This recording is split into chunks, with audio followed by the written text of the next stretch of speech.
Hey everybody, how's it going? Welcome to the very first episode of, so that's a little bit, I've had some podcasts before, I've done some things on this channel, but this is the first time we're offering this new segment, and this new segment is going to be focused on business ownership and being a small business owner, and the name of this new segment is going to be Harsh Realities, a small business podcast.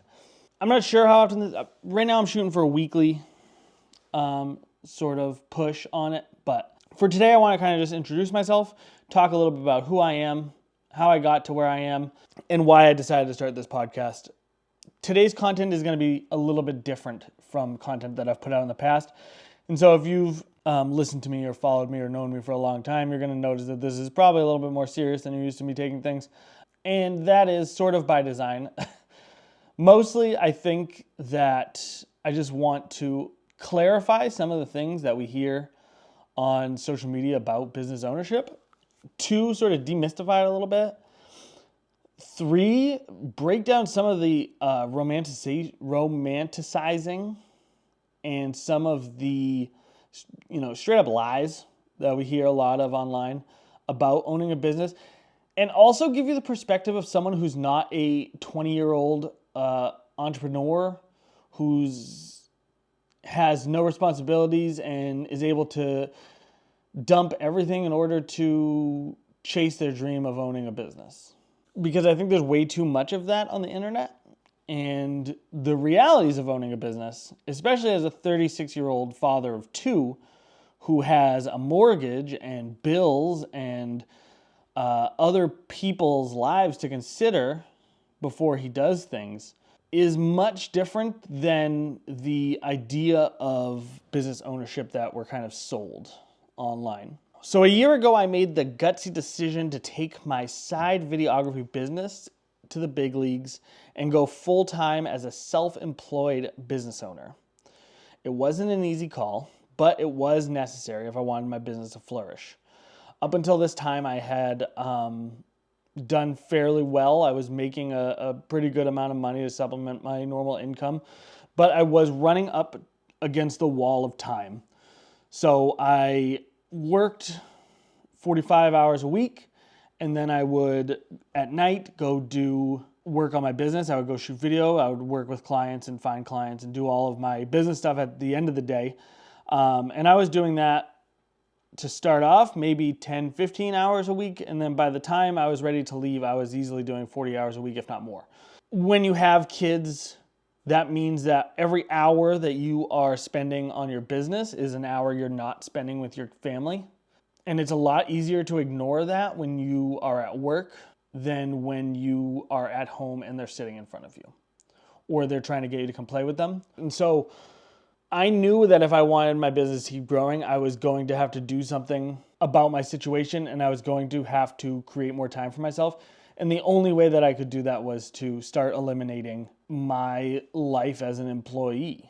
And so it started with 1 day a week, and then 2, and then 3, and then 4, and then eventually it worked its way all the way down to 0. There's a couple of little caveats in there that I'll get into in a little bit, but really it's important to note that the main catalyst for me being able to do this was my daughter being born. So my daughter was born.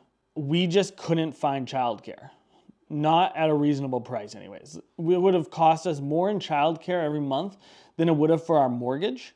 And it would have cost us almost as much as we were making, as much as I was making while working. And so it just didn't make sense for me to continue to work while also paying for childcare. It was a opportunity that I took advantage of to its fullest extent, but it also was sort of forced upon me by the circumstances that I found myself in. We knew that we were having a baby. We knew that childcare would be too expensive, and we had planned on me leaving my job at some point. But thinking about that and actually coming up to that as a wall are very different things. When I was finally able to leave my job, it was very scary, very, very scary. And I was so naive to the realities of working for yourself full time that I didn't even know what I didn't know I was so far behind the 8 ball that I couldn't even see it. I mean, it was like entering into an entire, I mean, I was basically restarting my life, and that's what it felt like, and that's what I did. That first year of self-employment felt like trying to navigate a crowded public restroom at a Magic the Gathering tournament. It's just like you don't want to touch anything. There's people everywhere. They're bumping into you. Most of them smell. It was awful. It was stressful. It was a very trying time in my life. It was frankly the hardest time of my entire life, between trying to build a business and trying to raise my children full time. Interestingly, I haven't been able to find much in the stay-at-home dad entrepreneur realm. Like, I don't know. I'm sure that there's other dads who are stay-at-home dads who are also building businesses. I just haven't been able to find them or connect with them. So if you happen to know one, feel free to leave one in the comments. But that was it feels very lonely most of the time when I'm doing this kind of thing. So if you are a father who is also an entrepreneur, please reach out, because I would love to talk to you. So on top of navigating this new world of business that I knew nothing about, I'm also juggling taking care of my kids full time, which comes with its own unique set of strategies. Pretty much all of those romanticized notions of self-employment, of the staying up late and grinding and going out and hustling, all of that basically fucking collapses when you have children. I can't afford to only eat ramen every single day because I have children and they need to eat actual food. I can't afford to find 8 roommates and live in a basement and sleep on the floor to save money to chase my dream. It's not a reality that I live in, because my dream can't be everybody's dream. My dream can't, I can't force my dream upon my children or my wife, who is amazing and is the other reason I'm going to be talking about a little bit of why I was able to do this. And I'm old. I'm old as fuck. I'm 36 years old right now, which means I'm starting my business probably 16 years later than I should have. And I'm competing with people who are much younger and have a lot more energy and have a lot less responsibilities than me. That being said, I did it. Like, I have made it through the first year of business, still in business, made a profit, and that feels fucking good. Like, I'm proud of that. I'm proud of that. I'm really proud of that. The average, so 20% of all new businesses fail within the first 2 years. Knock on wood, unless something very drastic happens, that's not going to happen to me. And so I'm already defying the odds by even being here. My first year, I was solely focused on survival. It was the only thing that I had in mind. Basically, my strategy going into year 1 was that I didn't know that much about business. I knew my business was going to sort of take on a life of its own. Like, things would become apparent that I would need as I was going. And so my plan going into year 1 was to be very reactionary, to wait for problems to come up and try and fix them as they did, to try and add pieces to my business that were necessary in the moment, and not try to overcomplicate or plan ahead too much. Because I don't necessarily suggest this for people. It's just I didn't really know what I was doing. And so if I had wasted too much time planning, been spending so much time trying to plan ahead, that I wouldn't have been able to react to the things that I wouldn't have been able to focus on the things that were actually happening. And so I sort of just, rather than try and control everything, I just sort of held on as tight as I could and did the best as I could with what I had. I don't know if that's the right thing for everybody to do, but I think that it was the only thing that I could have done. I don't think I could have done things too much differently with the knowledge that I had then of how things worked.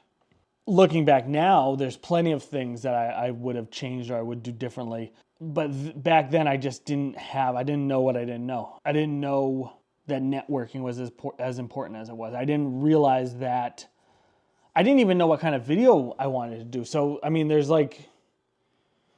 commercial video, there's real estate video, and there's wedding video. And that's like the three main pillars that most video companies talk about. And I have actually found myself in a niche that I will go into in another video that wasn't even offered to me. I didn't even think about it. And now that I'm here doing it, it's incredible. And it's the thing that I love to do. If I had gone into this with the mindset of I'm going to be a wedding videographer, let me look at all the other wedding videographers and see what they're doing, and I had tried to copy that before I realized that I hated shooting weddings and that I don't like shooting weddings, I would have been fucked, because I would have ended up with a bunch of stuff that I didn't need and I would have found myself in a situation that I wasn't happy in. And so for me, the first year needed to just be about letting this thing go and seeing what happened. And that's what I did. And so for the first year, I just figured stuff out as I went along. That's all I was doing. There's that saying that entrepreneurship is jumping off of a cliff and building a plane on the way down. And that's exactly how it felt. Coming out of year one, I built the plane.